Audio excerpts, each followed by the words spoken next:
episode is sponsored by Raise Tech, end-to-end IT solutions for your business growth.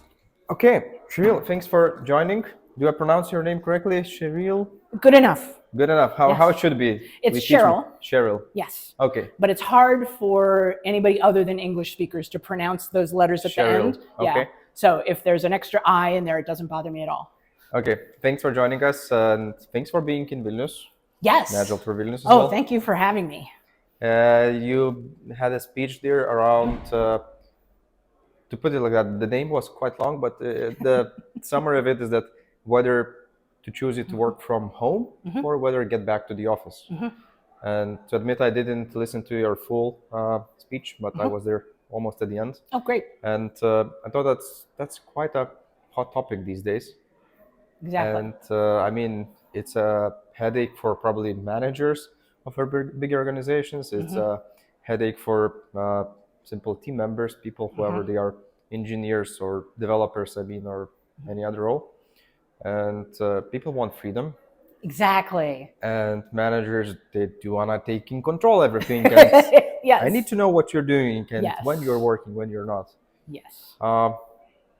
So what is the real balance? I mean, what is the balance that we should aim for overall?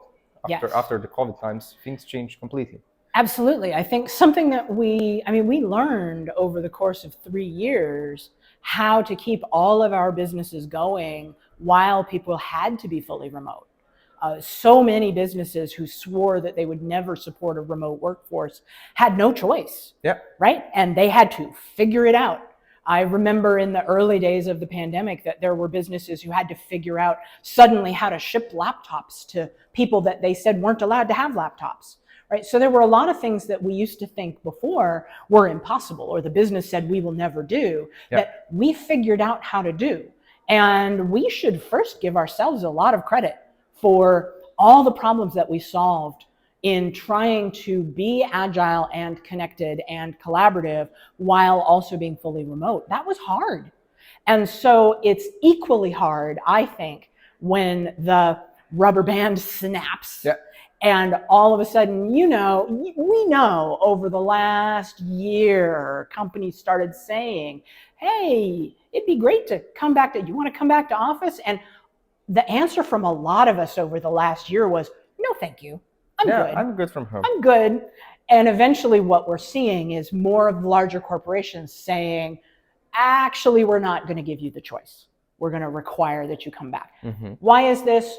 Who knows, right? Yes, I believe that in some cases, it absolutely is either the manager believes that they need to monitor what people are doing, or more likely 3 or 4 levels above the manager says, what do you mean you're not monitoring their every movement? And in Agile, we've always known that that wasn't the way to motivate teams. Yeah.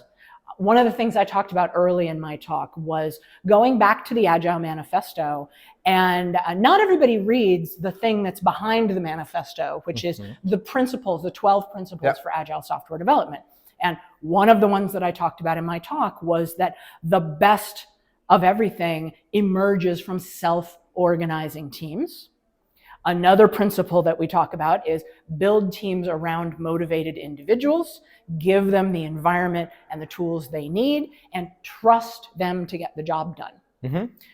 I tied this back to Martin did a keynote this morning about humble planning, and one of the things that he talked about in the keynote was the difference between a plan-based and a results-based outcome, looking at the outcomes. And in the complex software work that most of us do, it most often calls for identify the result that you're trying to achieve, and then allow the team to figure out the best way what they need to do to achieve that result. It requires a lot of trust, and a lot of organizations are not built to have that kind of trust. And so we get very frustrated as Agilists because we want to demand to be trusted. Yeah. Right?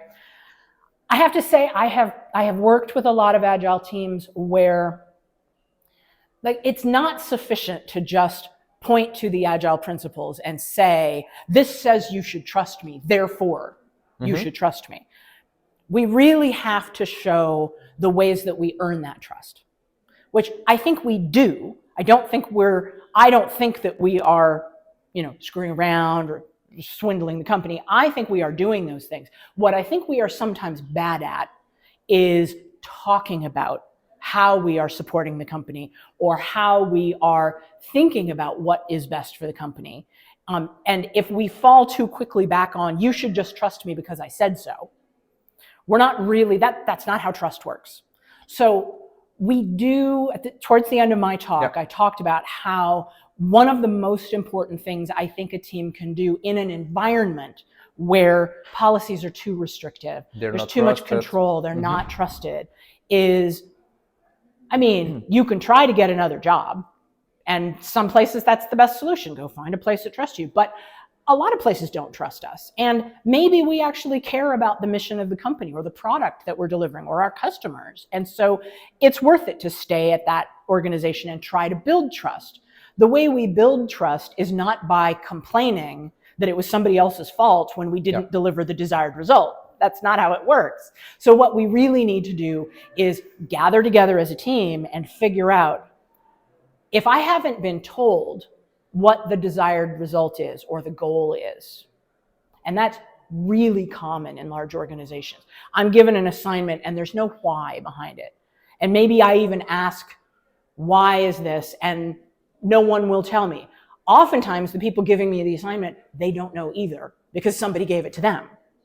And I have coached teams to go investigate for ourselves. Let's go figure it out. Let's see if we can figure out. I'm going to go read the shareholders report from the company. I'm going to go watch the video of the last all hands meeting. I'm going to go see what the chief marketing officer is telling about this product that's going to come out. I'm going to go have lunch with the sales team and figure out where's the sale, what do customers want to buy.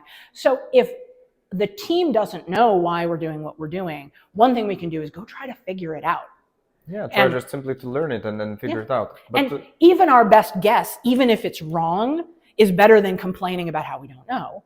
But the more that I can do that, then I can do the things Martin advised, which is make those little decisions and course corrections within all these restrictive policies to try to deliver the best outcome.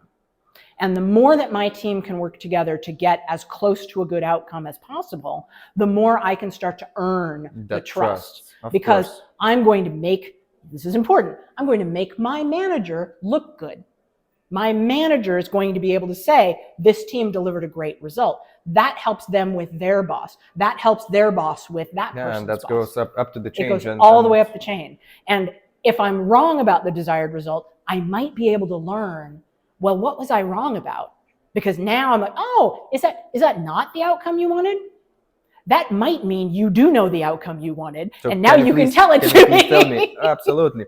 But just getting back to the basics, regarding the policy, so I completely agree on the trust. If there is no trust, then no one will allow you to do what you want to, even though you believe you have the best intent into delivering whatever is expected.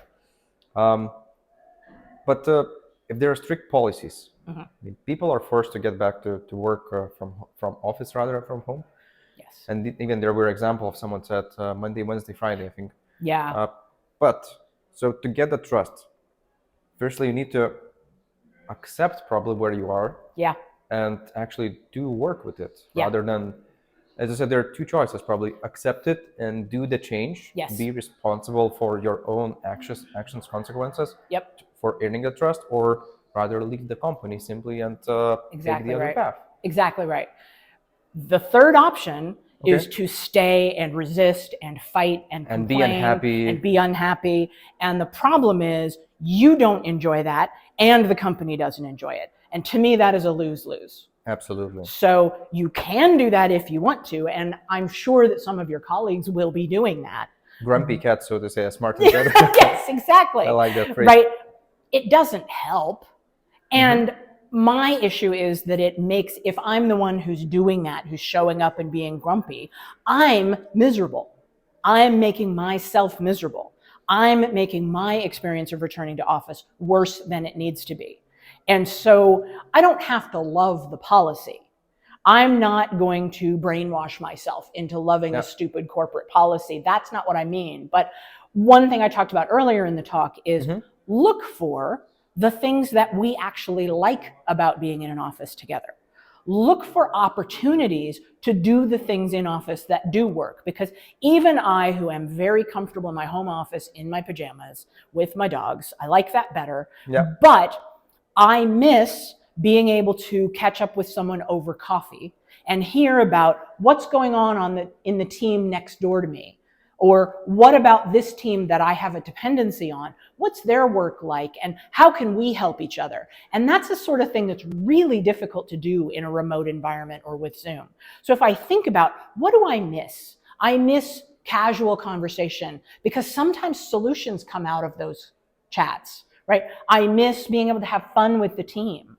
And so what if I miss some of the great activities that we know how to do with Post-its and Sharpies and on a wall that don't work as well in Miro.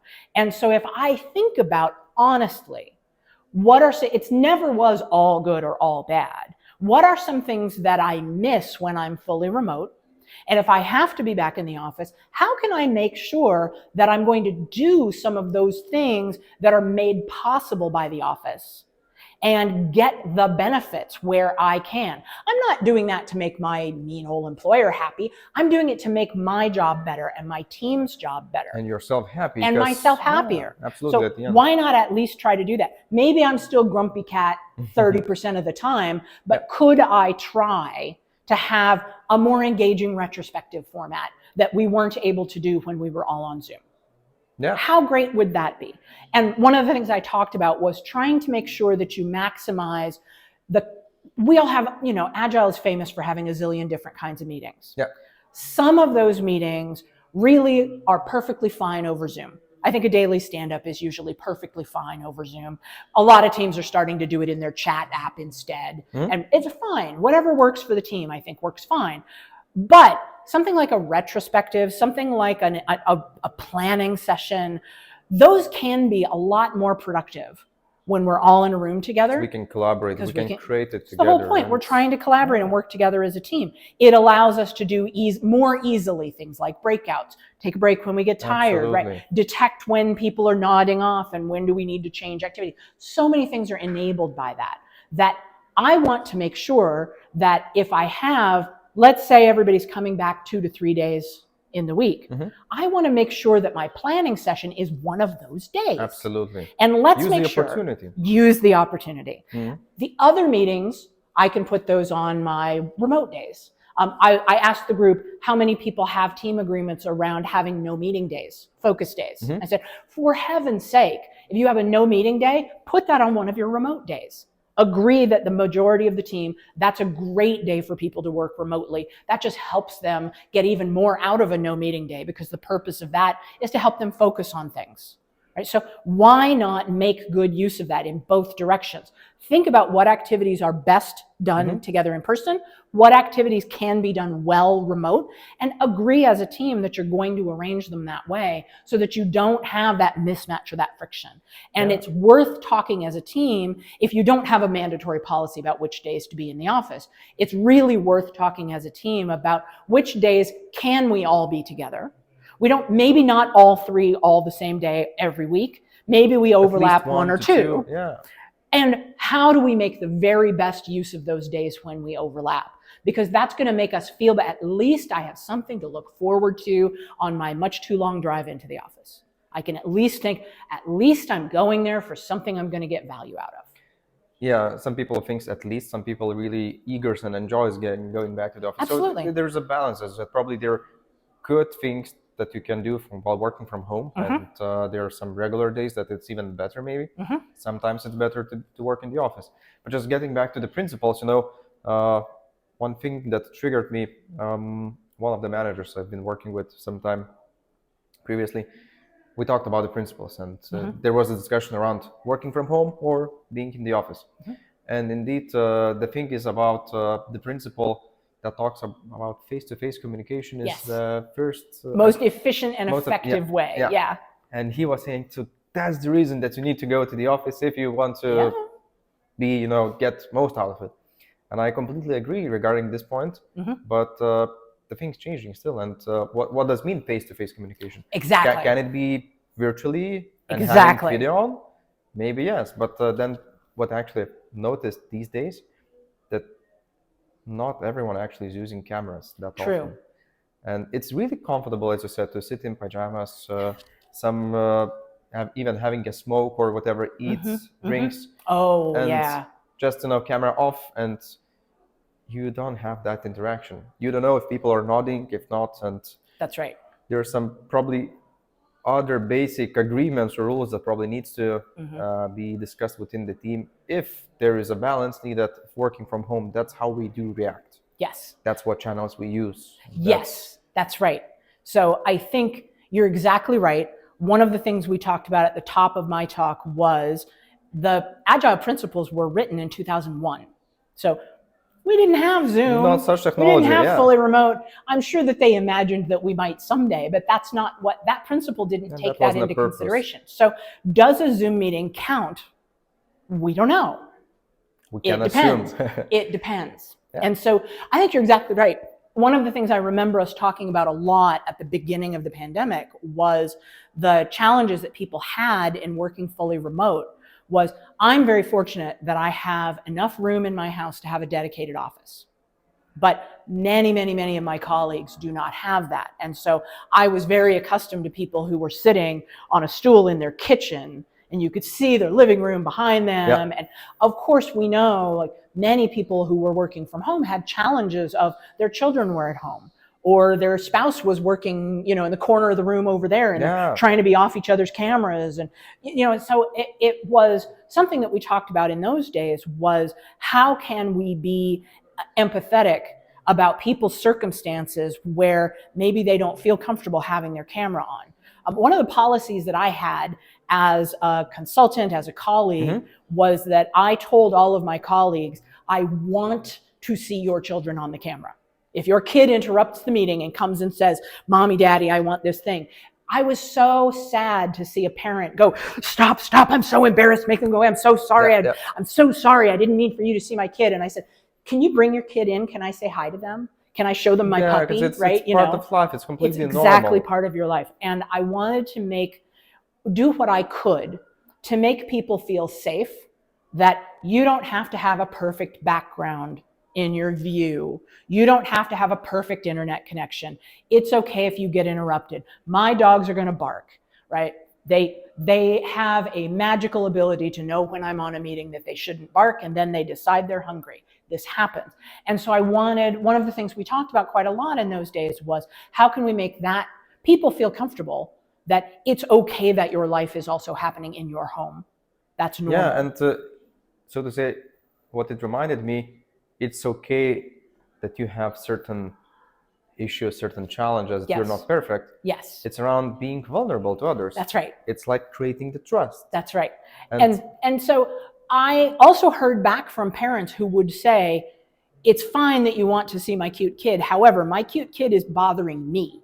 And I said, that's totally fair. And it's that's completely okay. different. Do we need to take a 5-minute break and then we can come back, right? And so we figure it out by some kind of agreement. But it's okay to have these things. And I mean, Absolutely. That's why we need to talk. So my idea behind having that empathy for people and their situation is I would like to, for me, it's really valuable, and I would even say important, that I want to see people's faces on the video when I'm talking to them. Absolutely. And so what I recognized is I want to take responsibility for how do I create safety for that person to feel very comfortable so that they can help me by being on video so that we can communicate.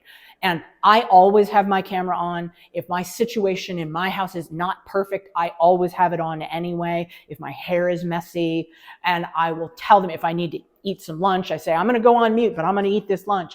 And I invite them to be vulnerable back. Yeah, because you are vulnerable and then they see a good example. Yeah, and if they say, I can't or I'm not comfortable, then I say, great, what else can we do? Right? And maybe I'm going to take turns being understanding that today's a no camera day for them and we'll try again next week. By the way, one of my teams right now I'm working with have that rule and has agreed that So it's That's completely great. fine if they agree Yes. on something, then we all know how to respond and react. That's exactly right. A team can agree that it's okay to eat your lunch while you're on camera. Yeah.